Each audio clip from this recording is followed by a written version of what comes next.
Now in the remaining few minutes what I want to do is I want to find out how the bonding between steel and wood have to be, okay, how the bonding between steel and wood have to be to ensure that they act integrally, okay. So say I add, this is designing the connection between steel and wood, okay. So I add the cross section in here which is steel and wood.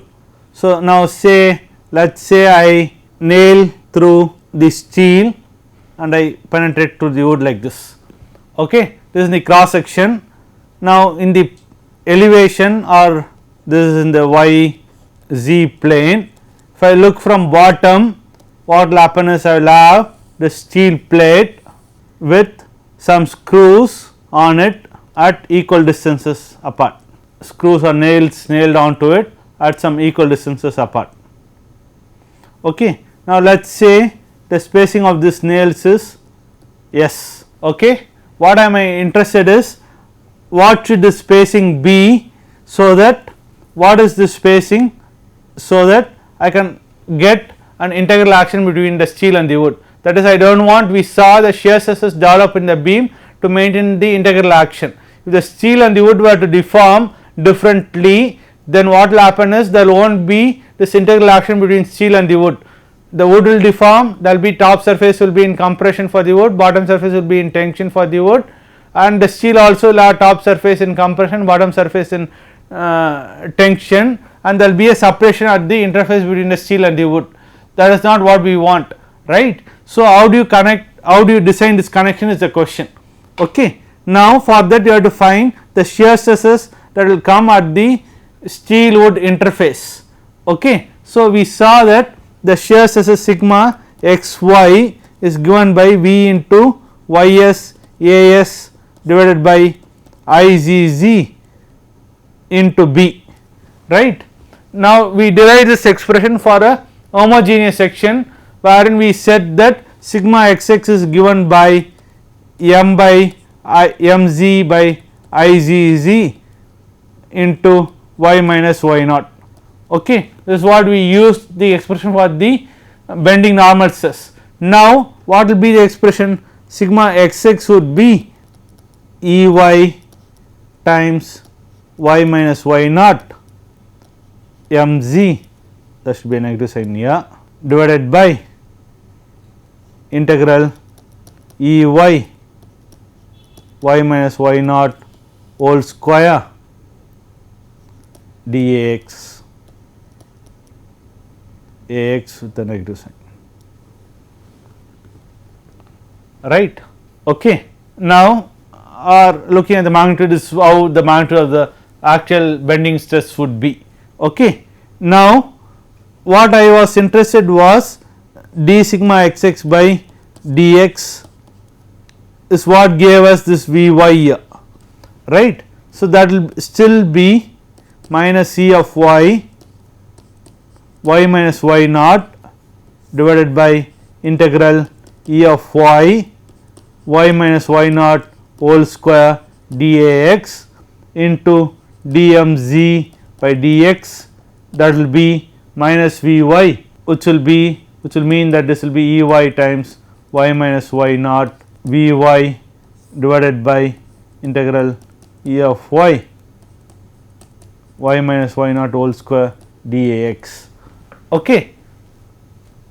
Now that is d sigma xx by dx, okay. So now either I have to do it like this, wherein I have to go from first principles and rewrite the sigma xy expression as Vy divided by integral E of y minus y naught whole square dAx B of y into B into integral y minus y naught dAx E of y dAx up to the section where I am interested in finding the shear stress, okay, from y to d by 2 say up to an or dAx section, that is up to, if I am interested in the shear stress at this location, this will be dAxs.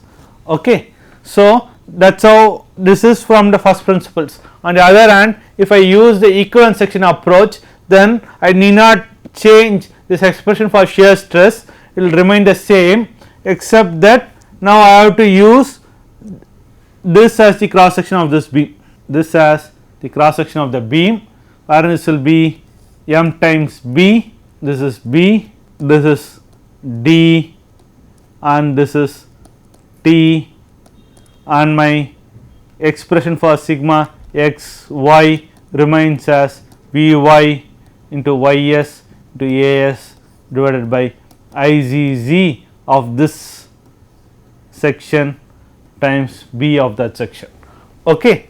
So, now then the problem boils down to the same thing as before. Okay, you have a section, you can find y s a s for that up to this point, you have to find y s a s up for this entire region, okay, for that entire region, and then you have to find what is the tributary area of this nail. The tributary area of this nail would be the width of the cross section times s, wherein this is s by 2, this is s by 2 and this is s by 2, okay, and you have to multiply this sigma xy with s by s times b, and you have to equate it to the nail allowable shear force in the nail. Okay. So, sigma xy then would be Vy into that entire area is BD into the center of that cross section would be measured from the neutral axis, Ys should be measured from the neutral axis. So, it will be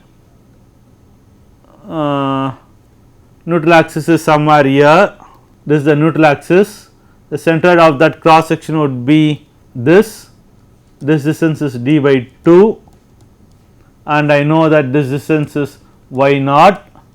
So, I am interested in this distance, that distance would be d by 2 plus t minus y naught. Okay. So, this will be d by 2 plus t minus y naught divided by Izz is for this section would be the expression given in here, Izz for this cross section would be this expression in here with E of wood as the Young's modulus, this will be the effective moment of inertia of that. Okay. So, divided by Izz into B is, I am looking at the wood interface, so I have to look at the shorter region, so it will be B. Okay. This into S into B must be the shear force allowable in the nail. So, once we know this, you can rearrange to find B. Okay. That is how you solve this problem. Okay. So, that is it for today's class. What you have looked at is how do you analyze inhomogeneous beam, how do you find the axial stresses, how do you find the shear stresses, and how do you analyze for the deflection of the beam. Okay. The basic equation is basically there are two approaches. One is you can modify the basic equations to get these expressions for y naught and the bending equation, or you can transform the cross section by using a modular ratio times the corresponding width of the cross section when the variation in the cross section is only along the one direction, y direction. Okay. Then you can do this modular ratio approach, whereas this bending equation are general when the variation in the cross section of the properties is both in the y and z directions. Okay. Thank you.